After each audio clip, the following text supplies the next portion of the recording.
Assalamualaikum warahmatullahi wabarakatuh. Dengan saya Santoso Dwi Anggoro, NIM A5102202118.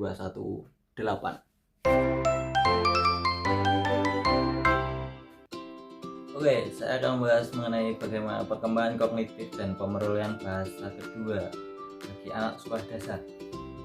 Karakteristiknya dari perkembangan kognitif anak sekolah dasar, yakni mereka mulai memasuki fase praoperasional konkret, di mana usia mereka kisaran 6 hingga 12 tahun.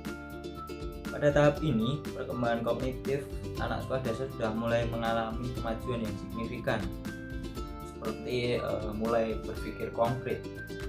Anak-anak mulai mampu berpikir lebih logis dan sistematis, tetapi masih terikat pada pengalaman konkretnya. Mereka dapat memahami konsep dasar seperti jumlah, waktu, dan ruang.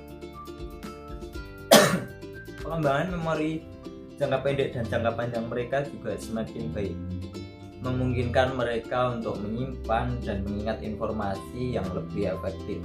Kemampuan berpikir abstrak anak meskipun masih terbatas, anak-anak mulai menunjukkan kemampuan untuk berpikir secara abstrak, terutama dalam konteks yang familiar bagi mereka.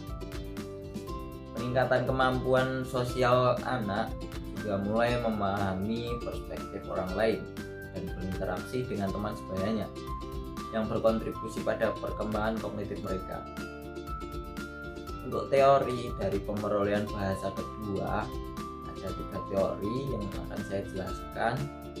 Bagaimana anak memperoleh bahasa keduanya. Di antaranya itu ada teori dari Stephen Krashen. Stephen Krashen mengemukakan bahwa pemerolehan bahasa itu terjadi ketika anak mendapatkan input yang sedikit lebih tinggi dari tingkat kemampuan mereka. Ini berarti bahwa anak-anak itu perlu mendengar dan memahami bahasa yang sedikit lebih kompleks dari yang mereka kuasai pada saat ini. Krashen itu berpendapat bahwa istilah pemerolehan bahasa tidak melulu digunakan untuk bahasa pertama atau bahasa ibu. Istilah pemerolehan juga mungkin disematkan pada bahasa kedua. Kemudian teori dari Lev Vygotsky itu menekankan pentingnya interaksi sosial dalam pembelajaran. Vygotsky percaya bahwa bahasa berkembang melalui interaksi dengan orang lain, dan konteks sosial sangat penting dalam pemerolehan bahasa. Inti konstruktivis dari Vygotsky ini interaksi antara aspek internal dan eksternal yang penekanannya pada lingkungan sosial dalam belajar. Menurut Vygotsky, bahasa merupakan salah satu dari psikologi tool yang digunakan untuk mengelola perilaku, merencanakan, mengingat, dan memecahkan masalah. Selanjutnya ada teori dari Jean Piaget. Berfokus pada bagaimana anak-anak membangun pengetahuan melalui pengalaman. Ia berpendapat bahwa anak-anak belajar bahasa melalui proses aktif, di mana mereka mengorganisir dan menginterpretasikan informasi baru. Menurut Piaget, bahasa itu bukanlah suatu ciri alamiah yang terpisah, melainkan salah satu di antara beberapa kemampuan yang berasal dari kematangan kognitif. Bagaimana hubungan teori dengan kemampuan sekolah dasar dalam belajar bahasa? Tiga teori ini dapat dihubungkan dengan kemampuan anak sekolah dasar dalam belajar bahasa. Misalnya, dengan menerapkan teori Krashen, guru dapat memberikan materi yang disesuaikan dengan tingkat kemampuan anak, sehingga mereka merasa tertantang tapi tidak kewalahan atau keberatan. Melalui teori dari Vygotsky, anak-anak ini dapat belajar bahasa Inggris dengan berkomunikasi dengan teman sebayanya atau dengan gurunya. Sementara itu, dari pendekatan Piaget dapat digunakan untuk merancang aktivitas yang memungkinkan anak-anak itu mengeksplorasi dan memahami bahasa melalui pengalaman secara langsung. Kemudian saya akan menjelaskan bagaimana dengan prinsip dan teori pengajaran 4 keterampilan bahasa Inggris. Untuk keterampilannya ada listening, speaking, reading, dan writing. Prinsip dari listening atau mendengarkan itu fokus pada pemahaman informasi lisan. Penting untuk menciptakan lingkungan yang mendukung di mana anak merasa nyaman mendengarkan berbagai aksen dan gaya bicara.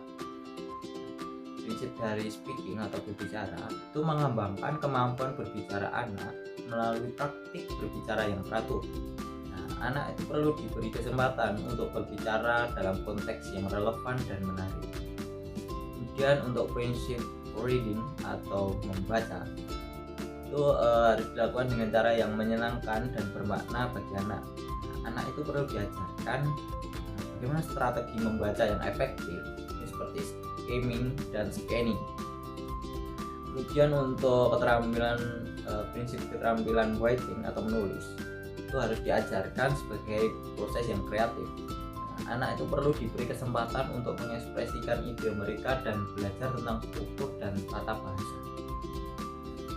Untuk contohnya dari aktivitas yang sederhana untuk gambaran dari masing-masing keterampilan, untuk listening itu dapat memutar lagu yang berbahasa Inggris dan meminta anak untuk mendengarkan dan mencatat atau mengingat kata-kata kuncinya. Untuk contoh dari keterampilan speaking itu dapat mengadakan sesi show and tell, di mana anak itu dapat berbicara tentang benda yang ada di sekitar mereka. Kemudian ada contoh dari keterampilan writing atau membaca itu dapat memberikan bahan bacaan yang berisi cerita pendek dan kemudian didiskusikan bersama isinya dan karakter yang ada di dalamnya. Dan untuk contoh keterampilan writing itu mengajak anak untuk menuliskan mungkin dari pengalaman mereka atau keseharian mereka dengan menambahkan kosakata baru. Media atau alat yang dapat digunakan itu listening itu dapat menggunakan audio atau video dari sumber yang beragam, ini seperti film atau dapat dari YouTube. Itu memperkenalkan berbagai aksen dan konteks. Kemudian untuk yang speaking itu dapat menggunakan kartu gambar atau flashcard untuk memicu percakapan dan diskusi dengan anak. Untuk contoh dari reading itu menggunakan bahan bacaan yang menarik, mungkin seperti komik. Untuk contoh dari writing dapat melengkapi teks ulang atau mengajak anak untuk dapat menuliskan cerita. Nah, mungkin itu tadi sedikit penjelasan dari saya. Mungkin masih banyak kurangnya, itu datang dari saya sendiri, dan semoga dapat bermanfaat bagi teman-teman semua, dapat memberikan wawasan baru mengenai perkembangan kognitif anak sekolah dasar dan bagaimana pemerolehan bahasa kedua bagi mereka, dan juga mengenai prinsip pengajaran 4 keterampilan dalam bahasa Inggris. Dari saya cukupkan. Saya akhiri video ini dengan mengucapkan terima kasih. Jangan lupa untuk like, komen, dan subscribe-nya. Tentunya untuk membangun channel ini dapat berkembang. Kita akan membahas mengenai seputar pembelajaran dalam dunia pendidikan. Terima kasih. Sekian dari saya. Wassalamualaikum warahmatullahi wabarakatuh. Bye.